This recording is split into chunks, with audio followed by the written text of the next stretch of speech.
Assalamualaikum warahmatullahi wabarakatuh. Bismillahirrahmanirrahim. Alhamdulillahirabbil alamin. Allahumma shalli wa sallim ala sayyidina Muhammadin. Wa subhanaka la ilma lana illa ma 'allamtana innaka antal alimul hakim. Wa qala rabbi shrah li sadri ويسر لي أمري واحلل عقدة من لساني يفقهوا قولي.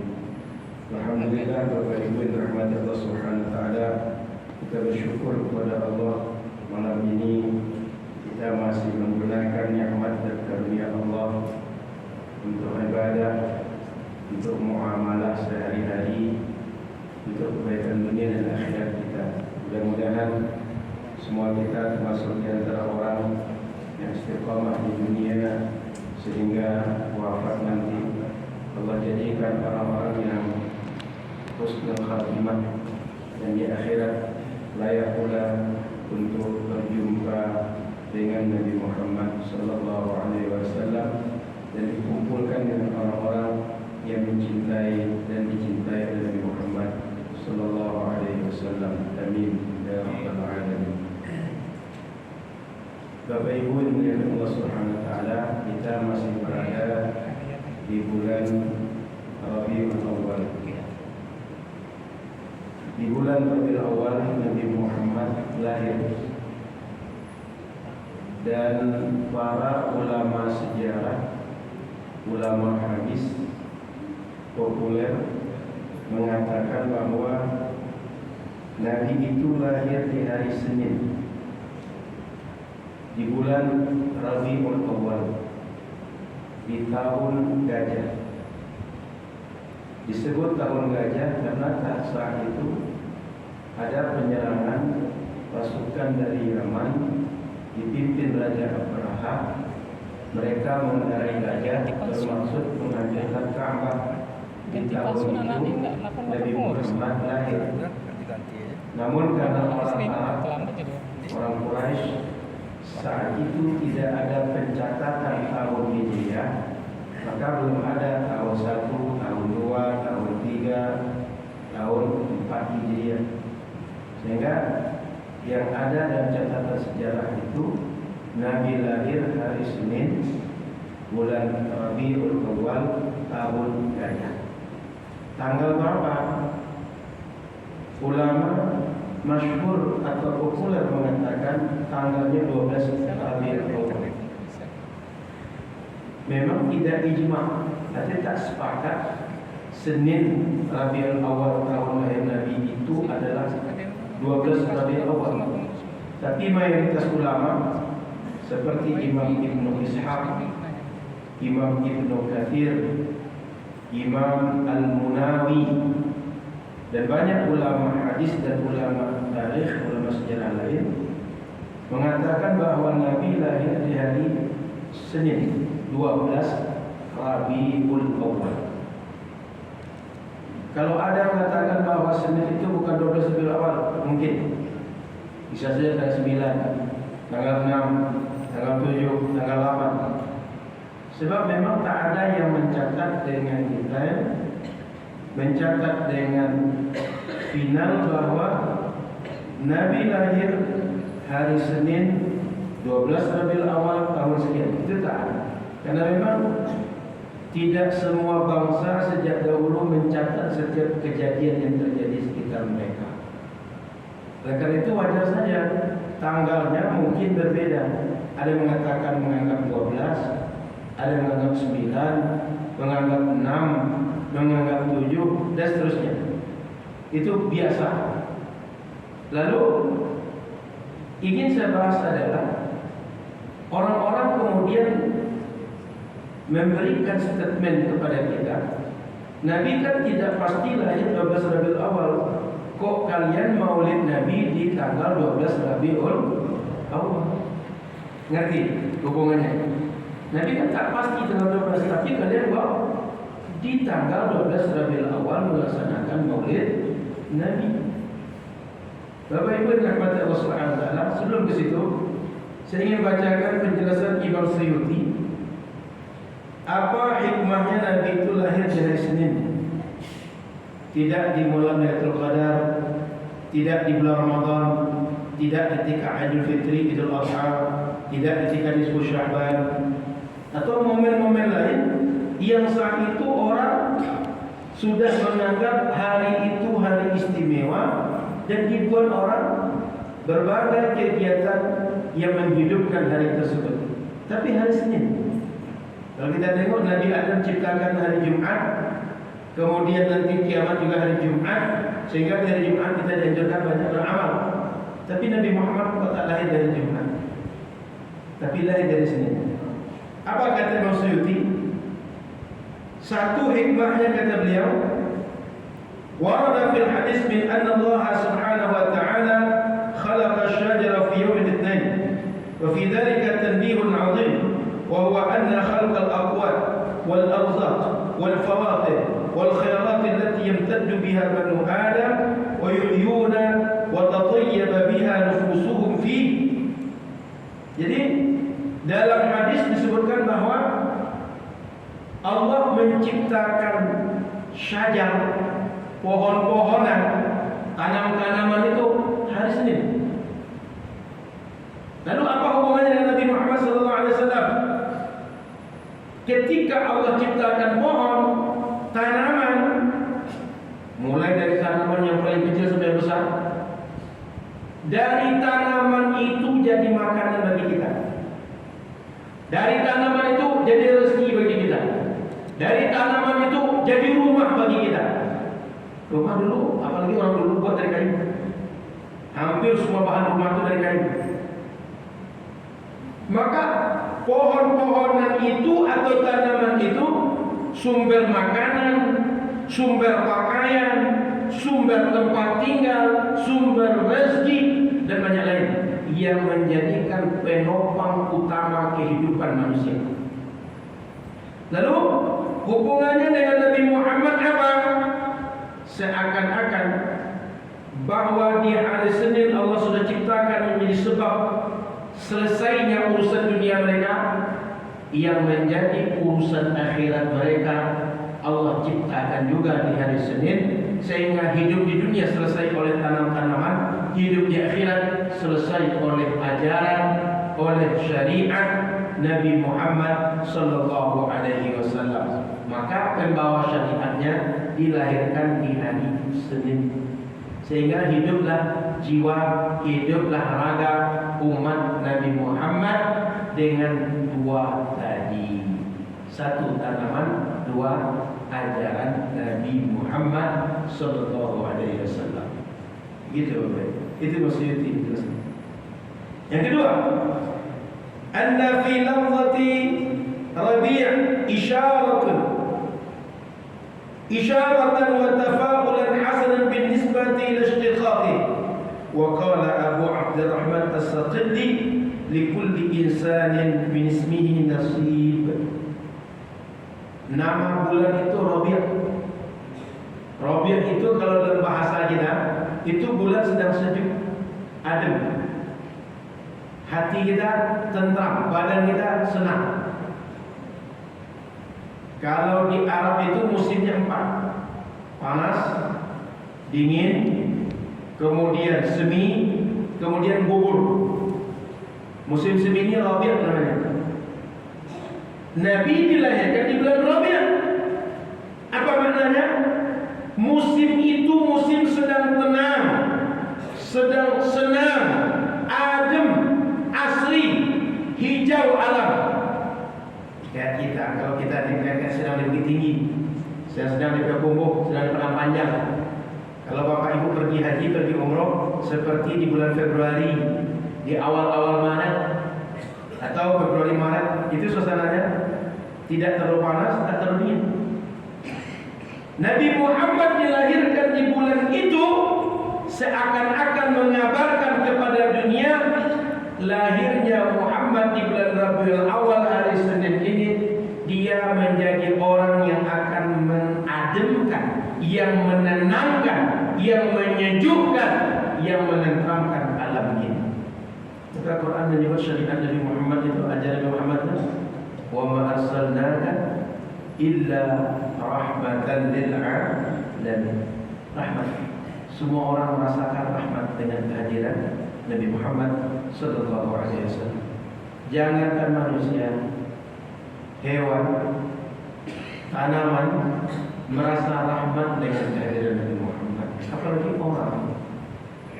Sehingga Allah lahirkan di bulan Rabiul Awal, hari Senin, korelasinya adalah syariat Muhammad yang akan menenangkan manusia, menenteramkan hatinya. Ada seorang ulama menyebut likulli insanin min ismihi nasib. Setiap orang dari nama yang dia punya, dia dapat nasib, dia dapat jatah. Apa maksudnya? Kita kan sering memberi nama orang tua, ada doa yang tersimpan di situ. Kenapa nama anak Nur? Berharap dia ini adalah yang akan memberi cahaya, sumber cahaya, cahaya ilmu, cahaya hidayah, cahaya kebaikan, cahaya apa saja.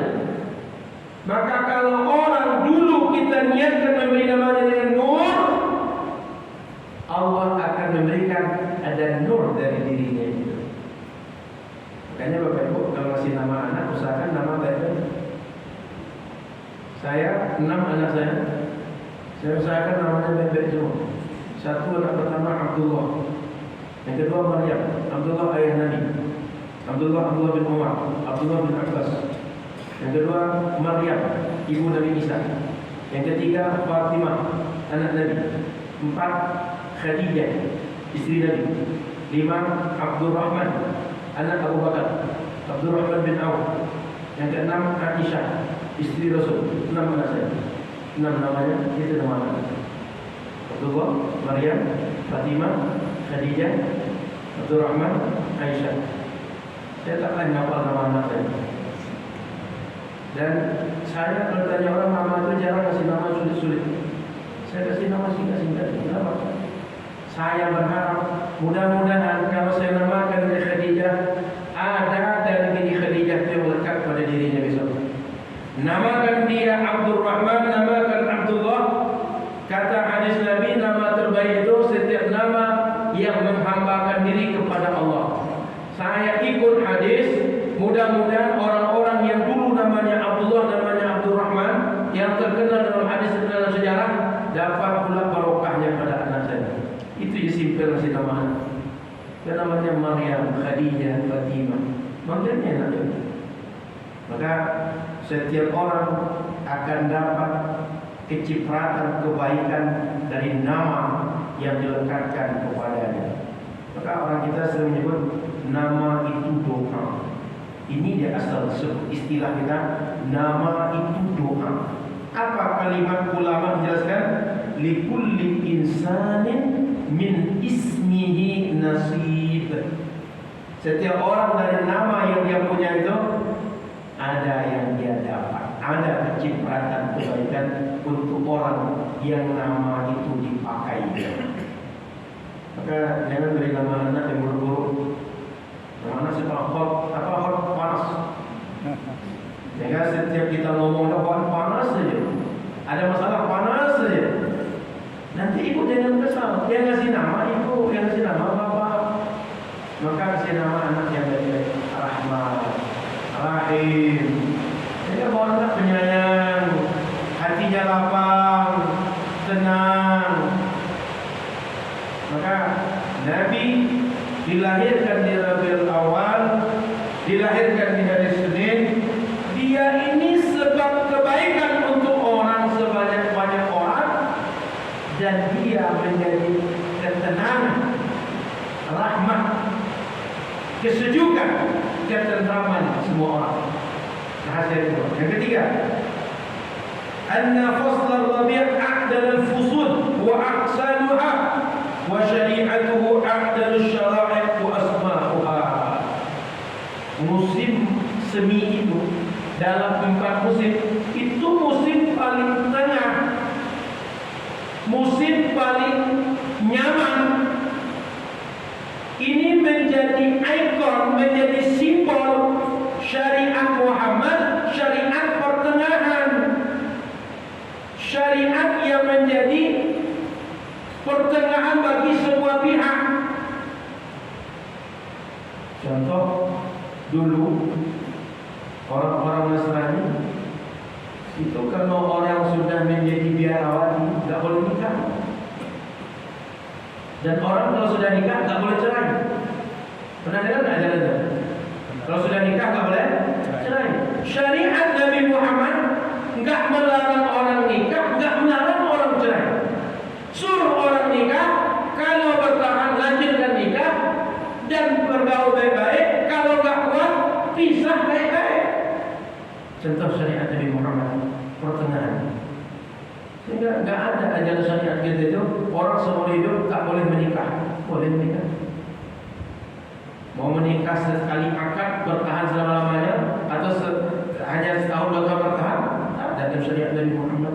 Tak mengekang orang, tapi sejalan dengan tabiat manusia bahwa orang ketika menikah kadang-kadang jiwa dengan jiwa itu cocok, kadang tak cocok. Sehingga kalau cocok dia berkekalan langgeng rumah tangganya, kalau tak berkecocokan tak bertahan lama rumah tangganya, bisa. Diajarkan cara talak oleh syariat. Dan kalau kaji fikih banyak cara-cara talak itu, mulai dari talak sampai kepada ilah, li'an, zihar, banyak pembahasannya. Maka syariat Nabi Muhammad syariat pertengahan, tak terlalu keras, tak terlalu lunak, tak menyiksa juga, tak melepaskan orang dengan bebas, tapi pertengahan.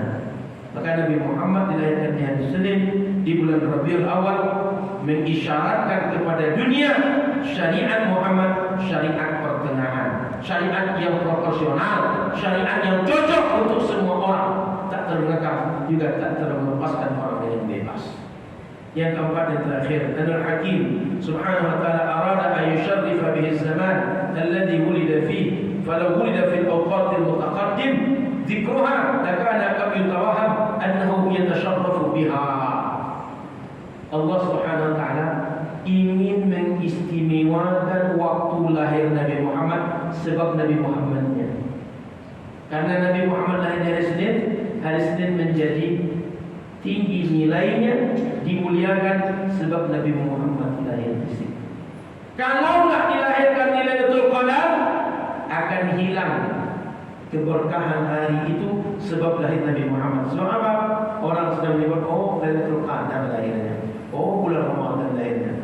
Terhimpit oleh kemegahan, oleh kebesaran, keutamaan bulan-bulan hari-hari yang sudah disebutkan tadi.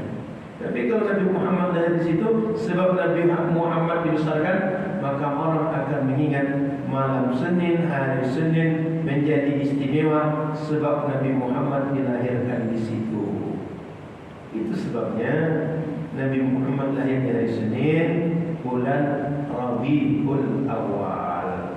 Balik kepada pertanyaan di awal tadi, Nabi Muhammad kan enggak lahir, enggak pasti lahirnya 12 Rabiul Awal. Kok bisa kalian maulid Nabi-nya 12 Rabiul Awal? Apa jawaban kita? Maulid Nabi itu bukan ibadah yang punya rukun syarat. Sama macam sholat. Saya kalau sekarang sholat Isya boleh atau tidak? Boleh atau tidak? Tidak boleh, kecuali saya musafir. Saya jamak dengan maghrib. Saya tidak musafir. Tidak boleh saya Isya sekarang. Kenapa? Belum masuk waktunya. Maulid Nabi bukan macam sholat yang harus masuk waktunya baru buat sholatnya. Sekedar lewat. Tadi ada yang bertanya ke saya, Ustaz, boleh nggak kalau azan masih berkumandang di satu masjid kita sholat langsung? Misalnya maghrib sudah masuk nih, Masjid Muhajirin azan, yang paling dekat kalau di sini selain Nur Sodri, Al-Ikhlas azan, Nur Sodri azan. Di Muhajirin selesai, Al-Ikhlas belum, Nur Sodri belum. Saya nggak bisa ke masjid, sholat di rumah. Boleh nggak sholat maghrib pada waktu saya masih dengar Al-Ikhlas, Nur Sodri sedang azan? Boleh. Kenapa? Patokan boleh sholat itu waktu sudah masuk. Soal orang azan masih terdengar, itu adalah soal orang memberitahu waktu sholat dah masuk. Tapi orang tadi azan karena waktu sholat sudah masuk. Sehingga kalau sedang azan yang ikhlas, sedang azan Nur Sodri, di sini dah selesai azan, Bapak Ibu mau Gak mesti habis dulu semua suara azan, gak ada lagi yang azan masjid sekitar kita baru boleh azan, enggak. Apalagi nunggu kalau orang hari Jumat dah pulang orang Jumatan baru ibu-ibu sholat Jumat, enggak. Asal masuk waktu sholat silakan langsung sholat, gak mesti nunggu orang selesai sholat, apalagi orang pulang ke rumah. Boleh, yang penting waktu sudah masuk. Balik kepada maulid tadi. Maulid bukan sebuah ibadah yang ada rukun dan syarat, tidak. Maulid ini kebiasaan, adat, tradisi. Saya ulang, maulid bukan ibadah, tapi adat, tradisi, kebiasaan. Kalau maulid itu ibadah, orang semuanya mesti mengerjakan. Kalau ada yang enggak maulid, dosa. Pertanyaan saya, apa semua masjid musola di jalan Taman Karya ini buat maulid? Yang tidak buat maulid dosa tidak? Kalau masjid Muhajirin buat maulid, jamaah sebagian hadir, sebagian tidak. Yang tak hadir dosa atau tidak? Maulid itu bukan ibadah. Kalau sholat, tidak sholat seseorang dosa. Maulid nggak dibuat oleh umat Nabi Muhammad seorang pun nggak dosa. Jadi maulid itu bukan ibadah, tradisi, adat. Adat ini isinya kebaikan, isinya membuat orang makin kenal dengan nabinya, makin merasakan kehadiran nabinya, makin cinta nabinya, makin tahu ajaran nabinya. Sehingga melalui maulid dibuatlah pengajian, dibuat tabligh akbar. Ketika maulid berkumpul umat Nabi Muhammad, dapatlah kisah tentang Nabi, terkenanglah dengan Nabi, kemudian berkumpul bersama terjalinlah silaturahim, ada yang bersedekah, lalu berdoa bersama-sama.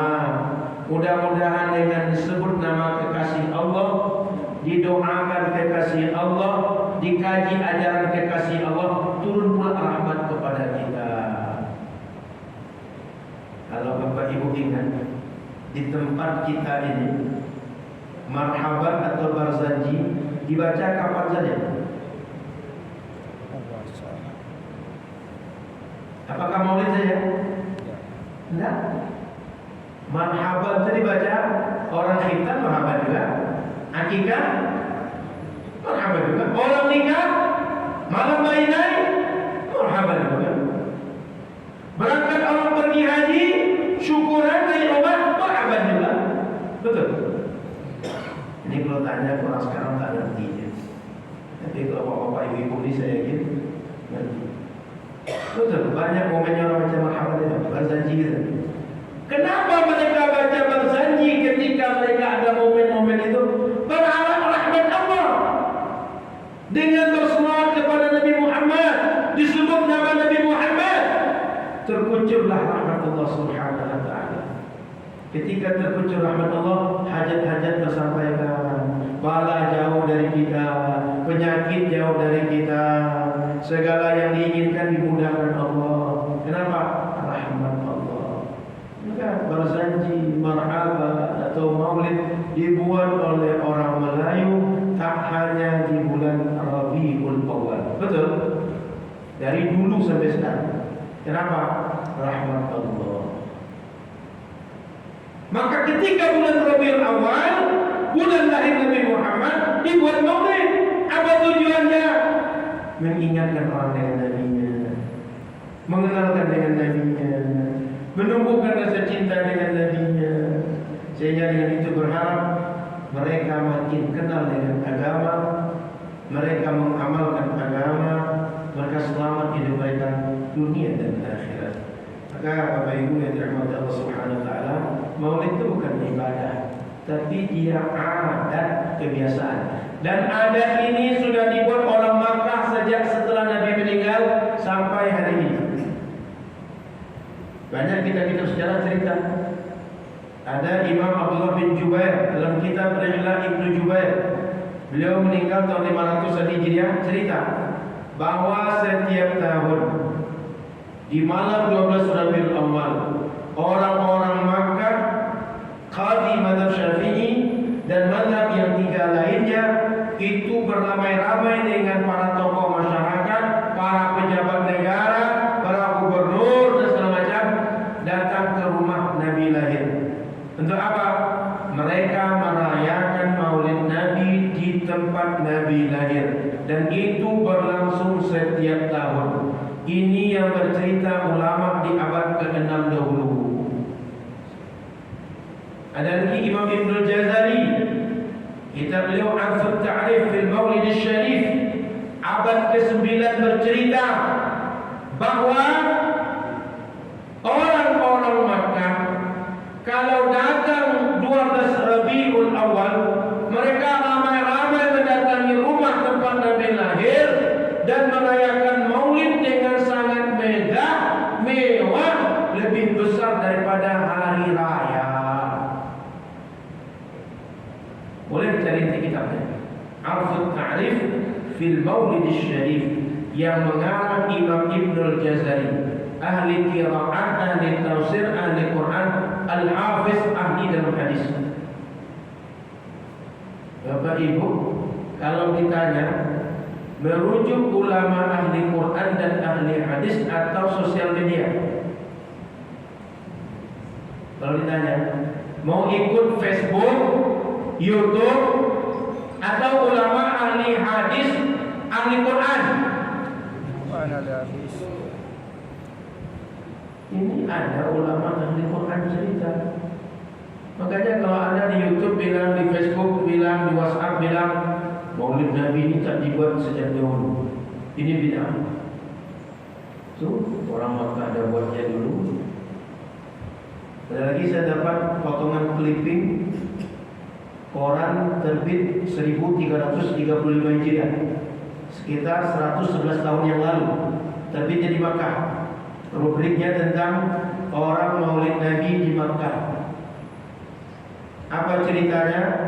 Bahwa setelah maghrib, ulama mazhab Syafi'i, mazhab Maliki, Hanafi, Hambali, para pemuka mazhab yang empat ini, ulamanya bersama Amir Makkah, Gubernur Makkah, penguasa Makkah, bersama tokoh masyarakat, para ulama itu berangkat beramai-ramai ke rumah tempat lahir Nabi, dan mereka merayakan Maulid Nabi di rumah tempat Nabi lahir itu. Minimal 3 informasi saya sampaikan. Di abad ke-6, abad ke-9, abad ke-14. Tiba-tiba datang informasi Nabi enggak pernah buat Maulid. Di Makkah enggak pernah buat Maulid. Ulama salaf enggak pernah buat Maulid. Dalam kaidah ilmu hukum, al-muthbitu muqaddamun 'alal manfi. Kalau ada orang menjelaskan sebuah informasi, informasi yang dijelaskan ini menetapkan suatu hal, menginformasikan satu hal, itu lebih dijadikan patokan, lebih didengar, lebih diterima dibanding orang sekedar menafikan. Tidak ada Maulid yang memberikan informasi Maulid lebih didengar, lebih diterima dibanding yang menafikan. Kenapa? Yang memberi informasi ada ilmu, yang menafikan tak ada ilmu. Yang kalau kita buat perbandingan, satu ada ilmu, satu tidak ada ilmu, Bapak Ibu ikut yang mana? Ada ilmu. Makanya Maulid Nabi itu bukan hanya baru dibuat di Taman Karya tahun 2024. Sejak dahulu orang buat Maulid. Kalau Maulid itu sesat, kalau Maulid itu salah, tidak akan dibuat oleh ulama kita dahulu. Karena kalau dulu salah, ada ulama lalu ulama diam, berarti ulama tidak amanah dengan ilmu. Dia mendiamkan kesesatan. Ulama enggak begitu. Ulama itu amar ma'ruf nahi munkar. Kalau ada salah, ada sesat, dia bantah di zaman dia. Sama macam kita sekarang di zaman kita. Muncul lagi pemahaman Wahabi. Ulama Ahlus Sunnah membantah. Kenapa? Sesat itu enggak boleh dibiarkan. Karena orang awam enggak tahu mana yang benar, mana yang sesat. Oleh karena tidak tahu, mereka akan ikut saja. Jangan-jangan ikut yang sesat lebih banyak daripada yang benar. Maka yang tahu mesti tanggung jawab menjelaskan ini benar, ini salah. Maka umat tinggal ikut yang benar, meninggalkan yang sesat. Itu tanda azan maghrib ada di sana. Ada di sana azan. Belum lagi. Masih 5 menit lagi. 1 menit lagi. Sudah waktu isya. Jadi itulah kira-kira baru sedikit, belum jadi bacakan buku ini. Itulah karena waktu pendek. Mudah-mudahan dalam waktu bisa kita jelaskan. Saya ingin menyampaikan bahwa Maulid Nabi itu dibuat oleh umat Nabi Muhammad bukan tak berdasar, ada dasarnya, dan bukan baru dibuat hari ini. Sejak dahulu dibuat di Makkah. Dan kalau salah, sudah banyak ulama yang membatalkan dan tidak membolehkan Maulid. Tapi sampai hari ini masih kita terima. Berarti Maulid ini bukan amalan yang salah. Karena kalau salah, pasti ulama dahulu sudah membatalkannya, sudah menghilangkannya, sudah melarang masyarakat membuatnya. Karena tak salah ulama, tak melarangnya. Justru yang membuat Maulid itu para ulama mengajak masyarakat. Ya contoh sederhana, Selasa malam lalu kami buat Maulid besar-besaran di tempat Ustaz Somad, di rumah beliau. Tak apa ceritanya, lebih 4.000 orang yang datang. Padahal iklannya cuma di medsos, ada di tahu orang. Datang ramai, penuh rumah itu. Rupanya tadi rahasianya ada yang bilang ke saya, Ustaz gimana pilkada 2024 ini? Kalau saya ikut ulamanya Ustaz, mungkin itu rahasianya. Karena Ustaz Somad sudah buat Maulid, orang tinggal datang. Sama pilkada 2024, kalau Ustaz Somad sudah punya pilihan, orang tinggal ikut. Enggak, Ustaz Somad sering bilang, kalau Tuhan sudah Jumat, jangan lupa bawa kain. Kalau sudah ada kalau Ustaz Somad, jangan pilih yang lain. Ustaz Somad bilang itu. Rupanya saya ada bilang kami tinggal ikut ulama. Ustaz Somad sudah punya ikutan, kami tinggal ikut Ustaz Somad. Terima kasih. Mohon maaf salah dan kurang. Subhanallah wa bihamdika, asyhadu an la ilaha illa anta, astaghfiruka wa atubu ilaika. Assalamualaikum warahmatullahi wabarakatuh.